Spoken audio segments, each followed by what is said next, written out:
보통 나라의 정권이 바뀌거나 또는 새로운 왕조가 시작이 되어지게 되면 예전 정권에 있었던 사람들 또는 옛 왕조의 후손들은 처참하게 배척되거나 또 죽임을 당하는 것을 우리가 많이 보게 됩니다. 그러나 사무엘 9장에는 은혜에 대한 이야기가 나오고 있습니다. 다윗은 이제 온 이스라엘의 왕이 되었고 또 예루살렘을 정복해서 수도로 삼았고 그리고 블레셋과의 두 번의 전투에서도 승리를 얻었을 뿐 아니라 주변의 여러 이웃 나라들과 전투를 벌여 승리를 얻은 그리고 가장 넓은 면적을 차지하고 또 예루살렘의 법궤도 모셔오고 하나님의 성전을 짓는 기도도 드렸습니다. 이제 다윗의 건세와 또 다윗의 왕자는 튼튼할 뿐만 아니라 모든 것을 얻었고 모든 것이 편안한 그러한 시간을 갖게 되었습니다. 이때 다윗은 사울의 후손을 찾게 됩니다. 요나단의 후손을 찾게 되죠. 다윗이 외부의 적들을 다 없애고 평정한 다음 그래서 대부분의 권력자들과 왕들이 그런 것처럼 이제 외부를 정리하고 이제 내부에 혹 일어날 수 있는 반란과 반역의 씨를 없애려고 사울의 후손을 찾는 것일까? 아니면 다윗이 요나단과 했던 약속을 지키기 위해서 사울의 후손을 찾는 것일까? 사울의 후손을 찾는 다윗의 명령에 아마 신하들은 긴장했을 것입니다. 또 다른 불임이 일어나는가? 아니면 다윗이 왜 사울의 후손을 찾는 것일까? 오늘 성경은 다윗이 은총을 베풀기 위해서 사울의 후손을 찾는다고 얘기합니다. 은총이라는 말의 히브리의 어원을 보면 그것은 은혜라는 말로 우리에게 이해될 수 있습니다. 저는 오늘 본문에 나타난 은혜에 대해서 여러분과 함께 나누고 싶습니다. 먼저 첫 번째로 은혜는 일방적인 것을 우리가 보게 됩니다. 은혜는 일방적으로 우리에게 다가옵니다. 1절에서 4절까지의 본문의 말씀을 같이 한번 읽어보겠습니다. 시작. 하루는 다윗이 물었습니다. 집안에 아직 살아남은 사람이 있느냐? 내가 요나단을 생각해 그에게 은총을 베풀고 싶구나. 마침 사울 집안에서 일하던 시바라는 종이 있어서 그를 불러 다윗 앞에 서게 했습니다. 왕이 그에게 말했습니다. 내가 시바냐? 그가 대답했습니다. 예, 왕의 종입니다. 왕이 다시 물었습니다. 사울의 집안에 살아남은 사람이 없느냐? 내가 하나님의 은총을 베풀려고 한다. 그러자 시바가 왕께 대답했습니다. 요나단의 아들이 아직 살아 있기는 한데 다리를 쩔뚝입니다. 왕이 물었습니다. 그가 어디 있느냐? 시바가 대답했습니다. 지금 로드발 암미엘의 아들 마길의 집에 있습니다. 1절에서 다윗은 은혜를 베풀기 위해서 사울의 후손을 찾는다고 얘기합니다. 그런데 마침 사울의 집안에서 일했던 시바라고 하는 종이 있었는데 그 종이 요나단의 아들이 살아있다고 얘기해 줍니다. 그런데 이 종은 이렇게 표현합니다. 요나단의 아들이 아직 살아있기는 한데 다리를 절뚝입니다. 라고 얘기합니다. 이 말에는 두 가지의 의미가 좀 있는데 첫 번째는 만약 왕이시여 왕이 이 사울의 후손을 찾는 이유가 그를 제거하기 위한 거라면 그가 반란을 일으킬 것을 미리 방지하기 위해서 죽이려고 그를 찾는다면 신경 쓸 필요가 없습니다. 왜냐하면 그는 절뚝발입니다.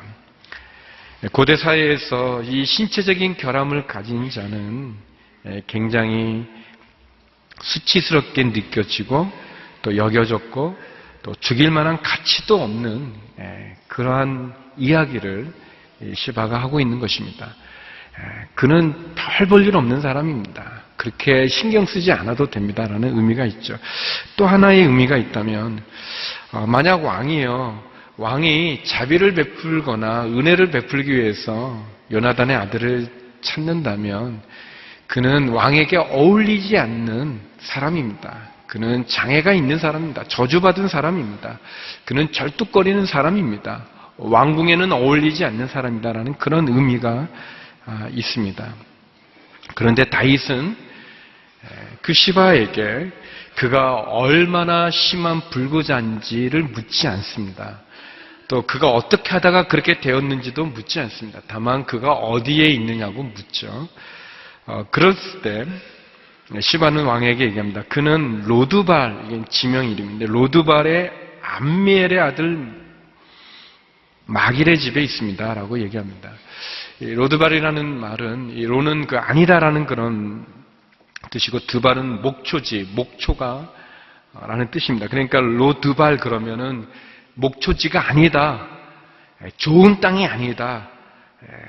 그것은 황무지와 같은 땅이다라는 그런 뜻이 있는 거예요. 그러니까 그 이름 자체가 로드발이라는 곳이 마치 귀향지처럼 황무지처럼 그렇게 볼품없는 곳에 요나단의 아들이 있다는 것을 보여줍니다. 그러면 왜 이 무비보셋, 요나단의 아들 무비보셋은 왜 이 로드발에 살게 되어졌는가?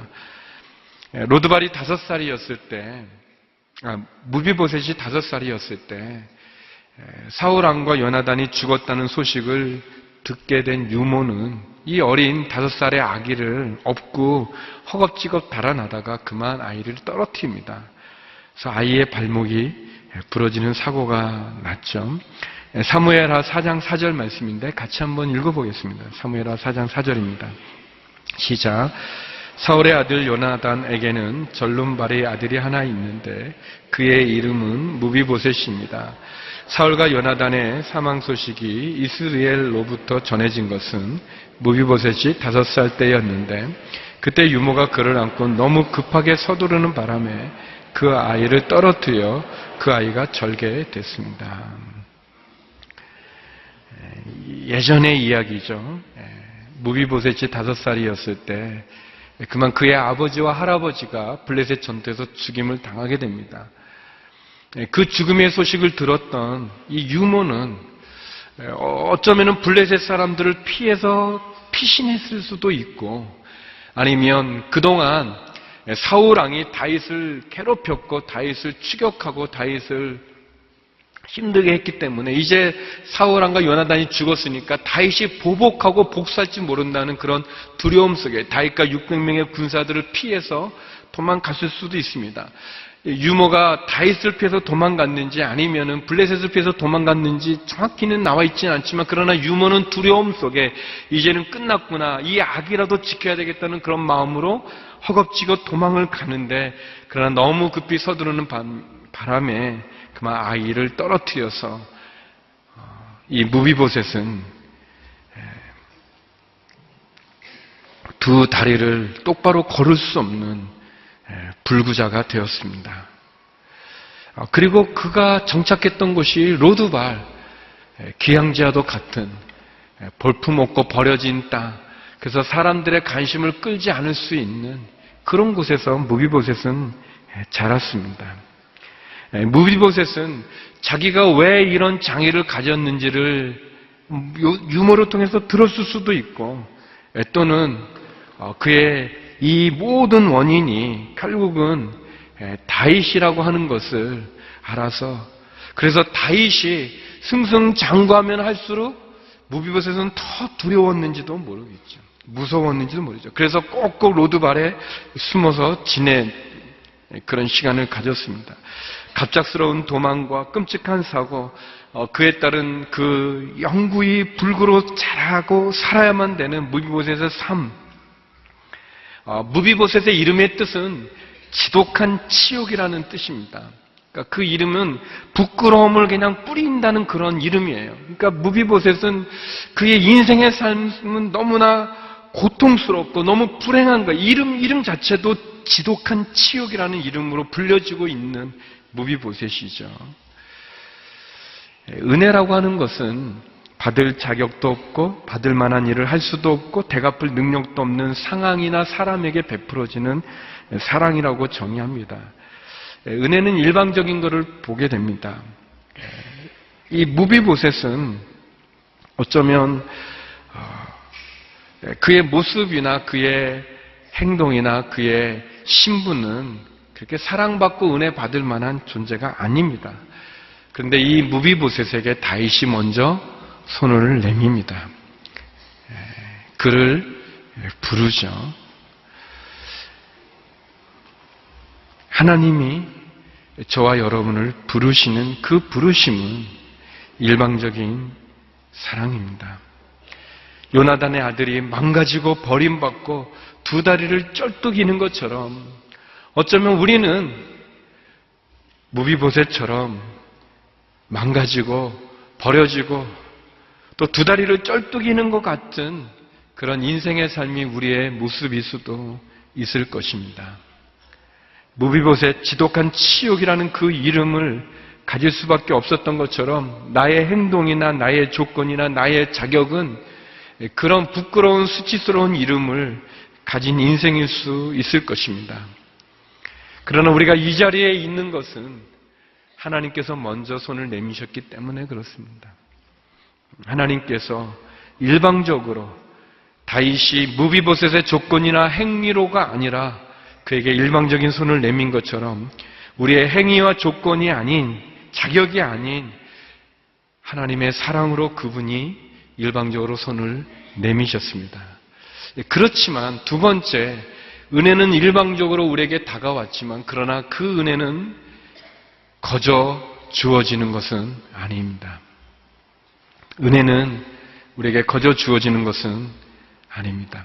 우리 5절에서 7절의 말씀을 같이 한번 읽기 원합니다. 5절에서 7절 말씀 같이 한번 읽어봤으면 좋겠습니다. 같이 읽죠. 시작.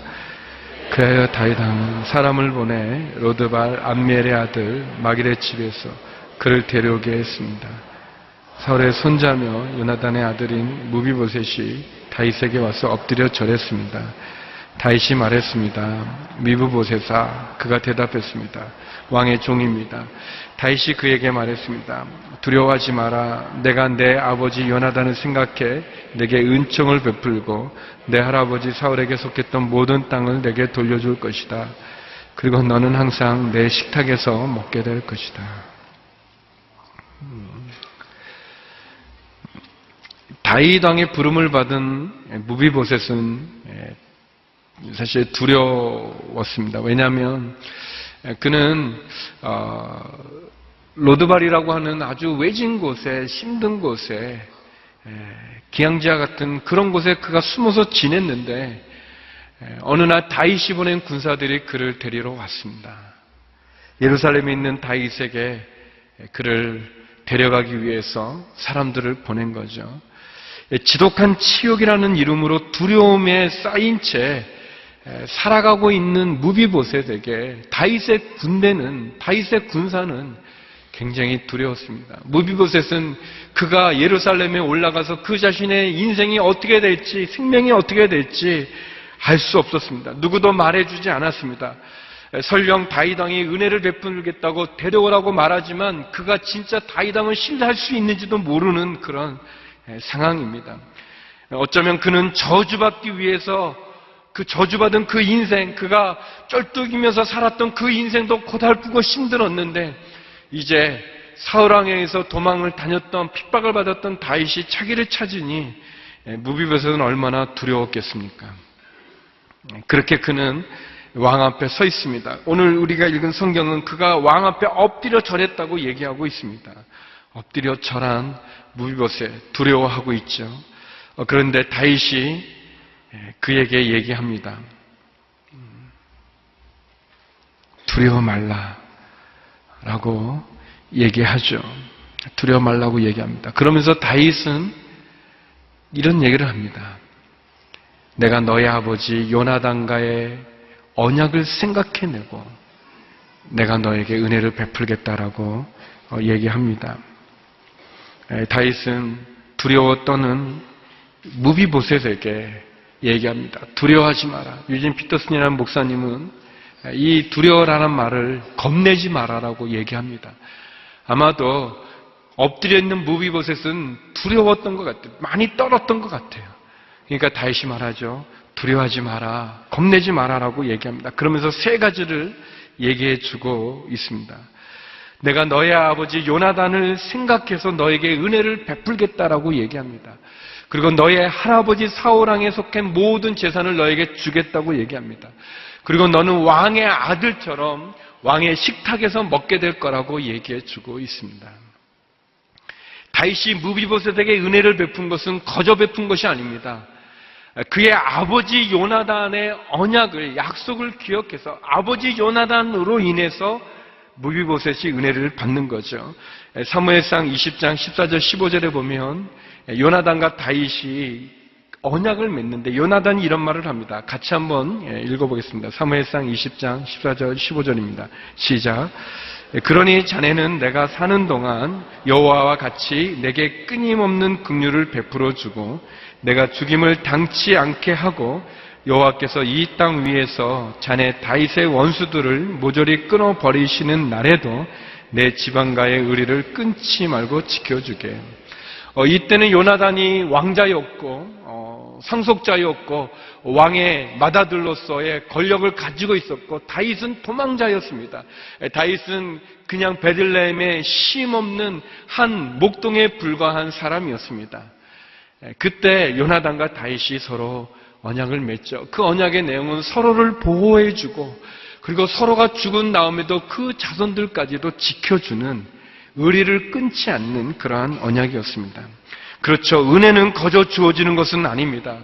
다윗은 이 요나단과의 맺었던 그 사랑과 그 언약으로 인해서 그 아들 무비보셋에게 은혜를 베풀고 있는 것입니다.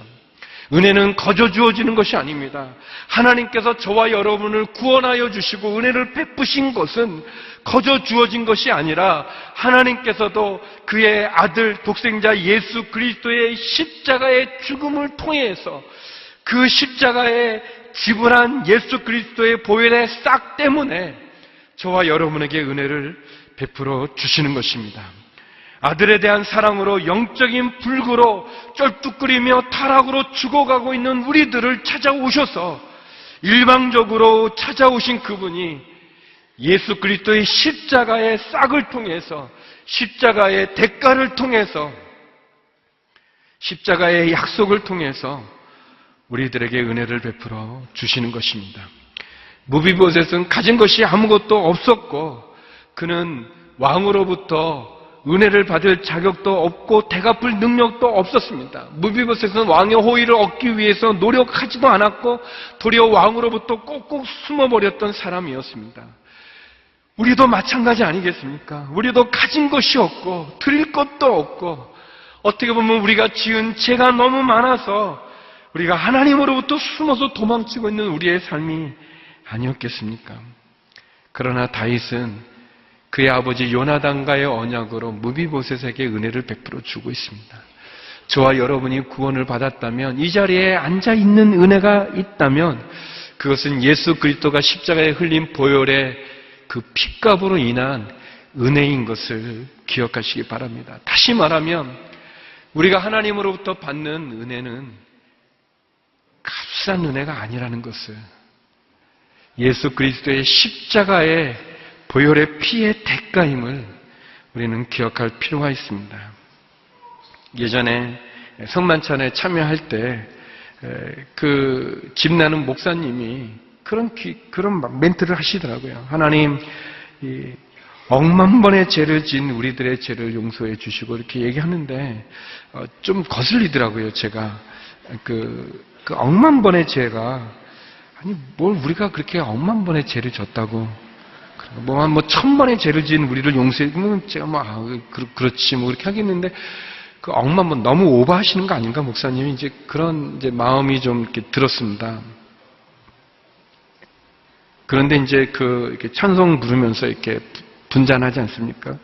이제 그게 계속 좀 걸리더라고. 억만 번이 뭔가 억만 번이나 뭐 이렇게 하는가 계속 이렇게 꿍시렁거리면서 이제 이렇게 하는데 근데 제 마음에 너가 억만 번 죄 진 거 아니냐?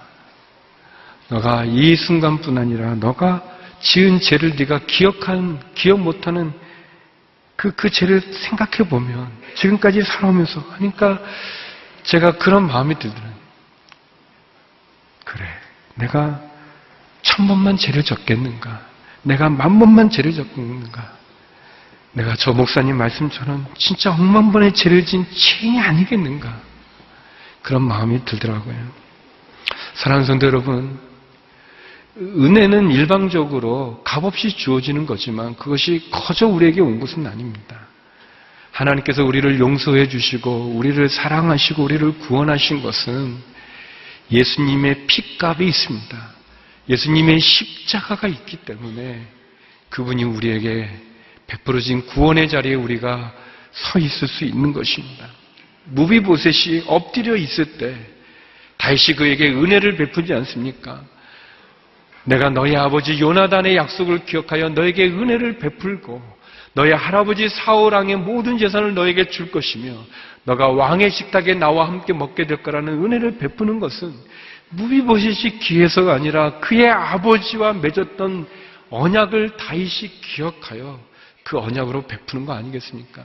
사랑하는 성도 여러분, 저와 여러분이 하나님으로부터 받은 은혜로 이 자리에 있는 것은 우리가 그런 자격이 있어서가 아니라 우리가 그런 조건을 갖추어서가 아니라 예수님의 십자가 때문에 우리가 이곳에 있는 것을 기억할 필요가 있습니다. 절뚝거렸던 무비보셋이 왕의 식탁에 앉을 수 있는 것은 그의 아버지 요나단의 언약이라면 저와 여러분이 하나님께 예배드릴 수 있는 것은 우리의 더럽고 냄새나고 악취나는 엄망번도 더한 죄인인 우리들을 구원하기 위해 십자가의 보혈의 피를 흘리신 예수님의 핏값이 있기 때문에 저와 여러분 우리가 이곳에 있는 것입니다. 은혜는 값없이 주어진 것이지만 그러나 그것이 거저 우리에게 온 것은 아님을 우리는 기억할 필요가 있습니다. 그리고 그 은혜는 세 번째, 우리의 삶을 변화시킵니다. 은혜는 우리의 모든 것을 바꾸게 됩니다. 8절에서 10절의 말씀을 같이 읽겠습니다. 8절에서 10절입니다. 시작. 무비보셋은 절을 하며 말했습니다. 이 종이 무엇이라고 죽은 개나 다름없는 저를 그렇게 생각해 주십니까? 그러자 왕이 사울의 종 시바를 불러 말했습니다. 내가 내 주인의 손자에게 사울과 그 집에 속했던 모든 것을 주었다. 그러니 너와 내 아들들과 종들은 무비보셋을 위해 땅을 경작하고 곡식을 거두어 내 주인의 손자에게 양식을 대도록 하여라. 내 주인의 손자 무비보셋은 항상 내 식탁에서 먹게 될 것이다. 그때 시바는 15명의 아들과 20명의 종들이 있었습니다. 다윗 왕으로부터 세 가지의 그 은혜의 말을 들은 무비보셋은 다시 한번 절을 하면서 말을 합니다. 왕이시여, 이 종이 무엇이라고 죽은 개나 다름없는 저를 그렇게 생각해 주십니까? 라고 고백하고 있습니다. 무비보셋은 자기를 죽은 개라고 얘기하고 있습니다. 비천한 존재라고 얘기합니다. 감히 왕의 그런 호의를 받을 만한 자격이 있는 사람이라고 말하지 않고 아무것도 아닌 죽은 개처럼 버려진 인생에게 그런 은혜를 베푸는가라는 그 고백을 하고 있습니다. 사실 우리도 그렇지 않습니까? 우리도 아무것도 아니지 않습니까? 사랑하는 성도 여러분, 저와 여러분, 우리가 무엇이라고 그 고귀하고 거룩하신 주님께서 그 십자가에서 돌아가셔야만 됐습니까? 우리가 무엇을 잘했다고 주님이 그 로마 군병의 십자가의 채찍에 그 살이 찢겨지는 그 가시 면류관에 그 얼굴이 찢겨지는 그 고통을 당하셔야 됐습니까? 우리가 누구라고 하나님께서 친히 인간의 몸으로 오셔서 우리를 용서하시고 또 사랑해 주시고 또 용서해 주시고 또 사랑해 주시는 것입니까? 무비보셋은 이 죽은 개와 같은 나에게 왜 그런 은혜를 베푸냐고 고백하고 있습니다. 어쩌면 우리는 하나님 앞에 너무 당당한 것은 아닌지 모르겠습니다. 우리는 너무 하나님 앞에 마치 당연히 은혜를 받아야 되는 것처럼 우리가 서 있는 것은 아닌지 모르겠습니다. 우리는 너무 자만하거나 우리는 너무 교만하거나 아니면 너무 은혜를 잃어버리고 우리의 마음이 마치 무감증에 걸린 것처럼 느끼지 못하고 은혜를 깨닫지 못하고 그 십자가를 깨닫지 못하고 그냥 당연히 습관과 같이 이곳에 앉아있는 것은 아닌지 모르겠습니다. 무비보셋은 얘기합니다. 왕이시여 이 종이 무엇이라고 죽은 개나 다름없는 저를 그렇게 생각해 주십니까? 라고 고백합니다. 우리는 어쩌면 이 무비보셋의 이 고백을 잃어버리고 있는 것은 아닌지 모르겠습니다. 그래서 내가 받은 은혜가 얼마나 큰지, 얼마나 소중한지, 얼마나 중요한지를 잃어버리는 것은 아닌지 모르겠습니다.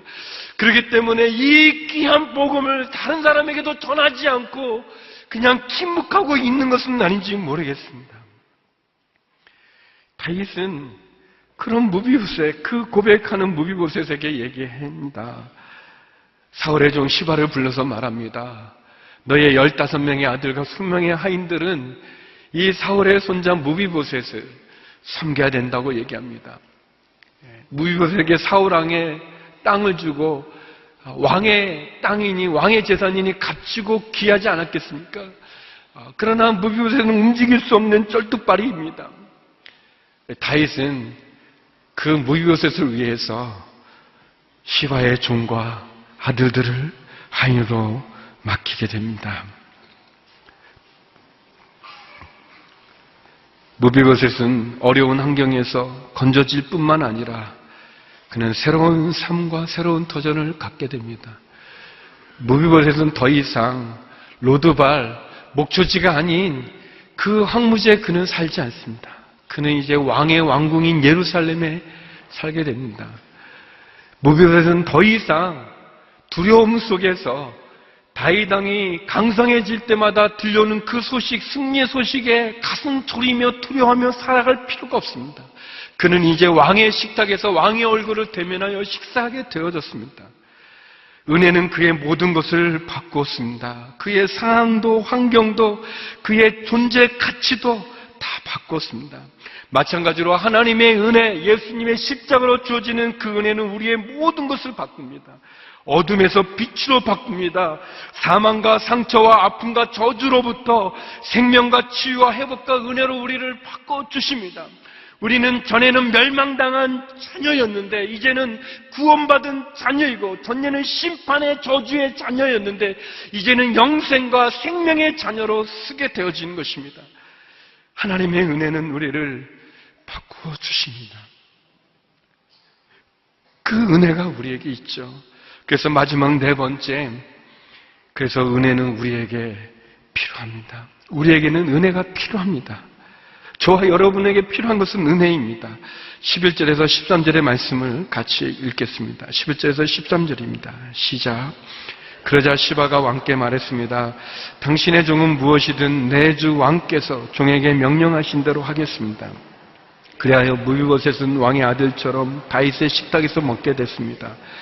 무비보셋에게는 미가라는 어린 아들이 있었습니다. 시바의 집에서 살던 모든 사람이 무비보셋의 종이 됐습니다. 무비보셋은 항상 왕의 식탁에서 먹었기 때문에 예루살렘에서 살았습니다. 그는 2다리를 절었습니다. 무비보셋은 항상 왕의 식탁에서 먹었기 때문에 예루살렘에서 살았습니다. 그는 이제 예루살렘에서 살았습니다. 비록 그의 2다리는 절었지만 그는 왕의 자녀로 살았습니다. 다윗은 무비보셋을 자기의 아들같이 그의 식탁에 앉혔습니다. 사랑하는 성도 여러분, 우리의 모습은 부족하고 부끄럽고 수치스럽고 더러운 죄인의 모습인데 하나님은 우리를 불러 그분의 식탁에 앉히십니다. 로드발 저주받은 땅으로부터 우리를 건져내어 예루살렘 하나님의 나라의 백성을 삼아 주십니다. 예수님을 통해서 요한복음 1장 12절에 보면 그러나 그분을 영접한 사람들, 곧 그분의 이름을 믿는 사람들에게는 하나님의 자녀가 될 권세를 주셨습니다 라고 되어 있습니다. 예수님을 믿는 믿음으로, 예수님의 이름을 믿는 믿음을 가진 모든 자들을 그 예수님의 십자가로 하나님이 우리를 자녀 삼아 주십니다. 우리를 왕의 자녀로 삼아 주십니다. 무비보셋이 받은 그 은혜가, 그 넓은 은혜가, 그 감당하기 힘든 그 축복이 이 시간 저와 여러분 우리에게도 필요하지 않겠습니까? 우리에게도 이 은혜가 필요하고 이 축복이 필요하지 않겠습니까?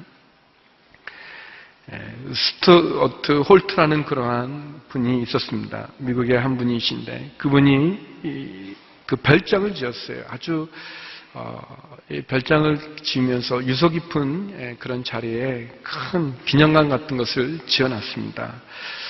다 짓고 났는데 누군가가 이 하얀 벽에 그냥 음료수를 뿌려 놓았어요. 그게 얼룩이 졌습니다. 아름답고 멋있는 저택에 이 옥의 티가 된 거죠. 그게 내 마음에 좀 껄껄게 남아있는데 어느 날 이 랜드시어라고 하는 그 유명한 화가가 이곳에서 며칠을 묵게 됐습니다. 그리고 이 화가는 그 얼룩진 벽을 보게 되었어요. 누군가에 의해서 망쳐진 얼룩이죠.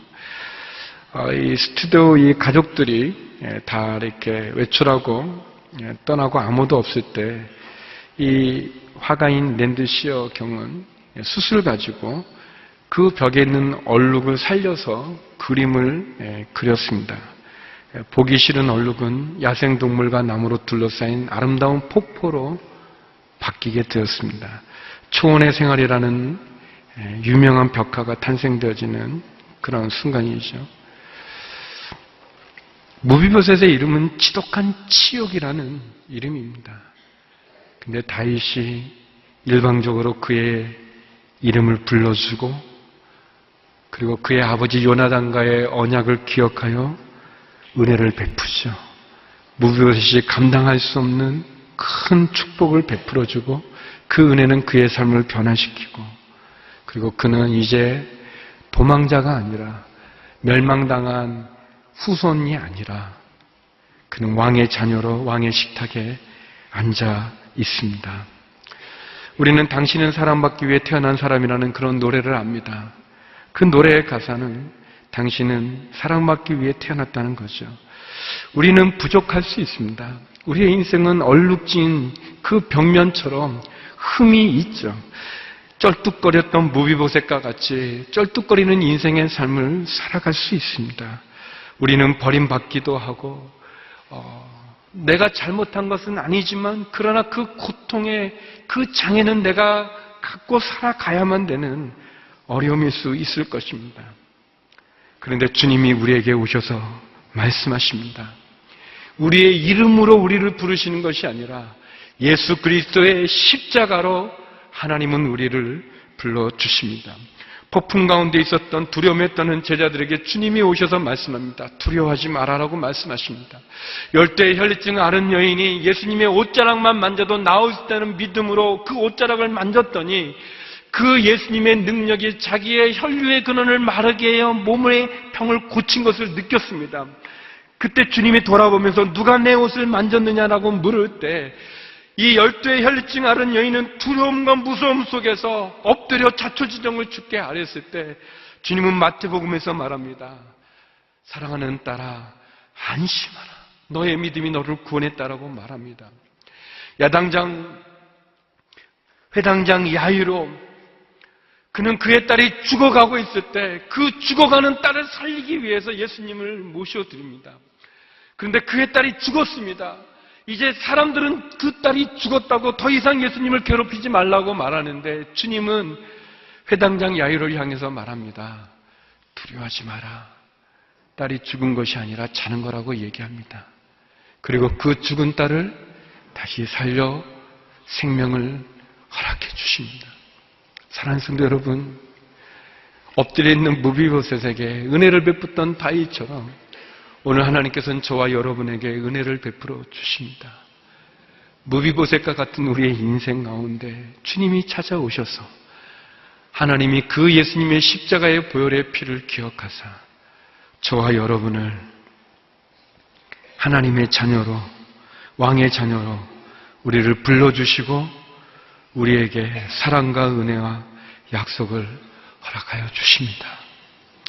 우리가 그 하나님의 은혜 앞에 나가는 저와 여러분 되기를 주의 이름으로 축원합니다. 그리고 그 은혜를 값싸게 치부하는 것이 아니라 거저 주어지지 않은 그 은혜를 귀하고 소중하게 우리가 붙잡는 축복의 한 주가 되기를 주의 이름으로 축원합니다. 기도하시겠습니다.